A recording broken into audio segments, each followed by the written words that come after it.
आज देश बदल रहा है, एक नए भारत का दर्शन हो रहा है। प्रधानमंत्री मोदी जी के नेतृत्व में इस नए भारत में हम सबका गौरव बढ़ा है। 140 करोड़ लोग आज अपने आप को गौरवान्वित महसूस करते हैं। जब देश शक्तिशाली होता है तो वह समर्थ भी होता है।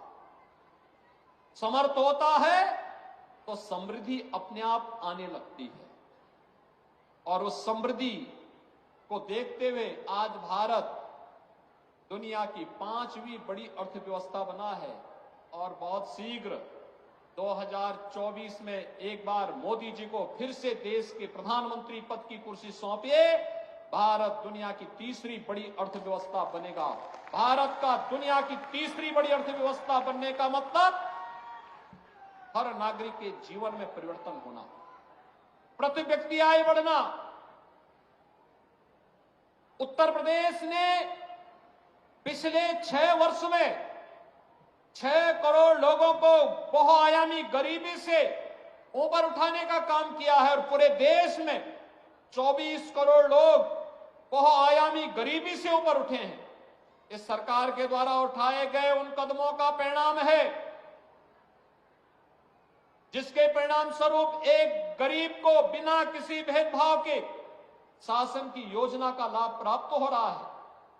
आवास मिले सबको बिना भेदभाव के, शौचालय मिला बिना भेदभाव के सबको मिले, आयुष्मान का कार्ड बिना भेदभाव के सबको मिल रहा है, राशन कार्ड की सुविधा हर जरूरतमंद को प्राप्त हुआ है, सड़कें बन रही हैं, हाईवे, रेलवे, एयरपोर्ट, 2 लेन और 4 लेन की कनेक्टिविटी, इन सभी का लाभ प्राप्त होता हुआ दिखाई दे रहा है। संत कबीर नगर जनपद में आने वाले समय में अपना मेडिकल कॉलेज हो, मैंने प्रशासन से पहले ही कह रखा है कि भाई यहां के लिए भी जमीन चिन्हित करिए, कहां यह बन सकता है। बस अड्डे के निर्माण की कार्रवाई को भी आगे बढ़ाया जा सके, जहां ये हो। अगर इतनी सब सुविधाएं देनी है तो उसके लिए सुरक्षा का माहौल चाहिए, और इसी के लिए integrated command and control centre, ये integrated command and control centre जहां पे एक ही जगह से बैठ करके, एक कमरे में बैठ करके पूरे नगर और जनपद के प्रमुख स्थानों की सीसीटीवी से एक एक जगह की जानकारी वहां पर कैद होती रहेगी, रिकॉर्ड भी होती रहेगी, लोग देखेंगे भी।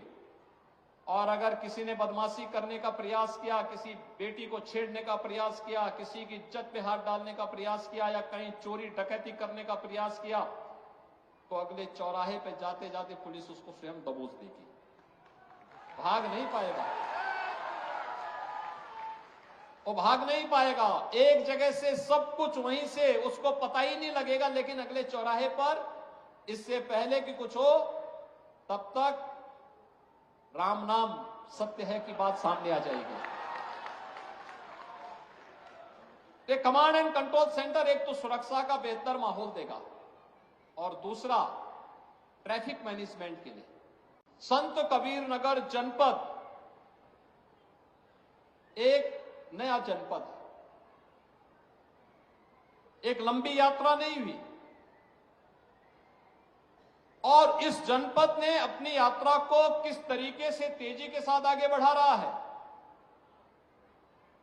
पिछले 5 वर्ष के अंदर आपने देखा होगा, प्रधानमंत्री मोदी जी का भी कार्यक्रम यहां लगा था, राष्ट्रपति जी का भी कार्यक्रम यहां लगा था, कबीर एकेडमी का भी निर्माण हम लोगों ने यहां पर किया है, पखरा ताल का पुनरुद्धार करके उसको इको टूरिज्म का एक नया केंद्र बनाने की तैयारी, पक्षी विहार के साथ साथ वहां पर्यटक आ सके, यहां के लोगों में आजीविका के साधन उसके माध्यम से सृजन हो सके, लोगों को मनोरंजन का एक केंद्र बन सके, प्रवासी पक्षियों का एक केंद्र ये बखरा झील बन सके, और मछुआरों के लिए भी मछली पालन का एक प्रमुख केंद्र के रूप में उसको विकसित किया जा सके। इस दृष्टि से बखेरा झील के पुनरुद्धार की एक बड़ी कार्य योजना हम लोग तैयार कर रहे हैं, लेकिन साथ साथ यहां पे तामेश्वर धाम मंदिर के लिए भी पुनरुद्धार और पर्यटन विकास के कार्यक्रम को हम आगे बढ़ाने जा रहे हैं। ऐसे ही और खबरों के लिए देखते रहें यूपी न्यूज़ 18 और हमारे चैनल को लाइक सब्सक्राइब करें।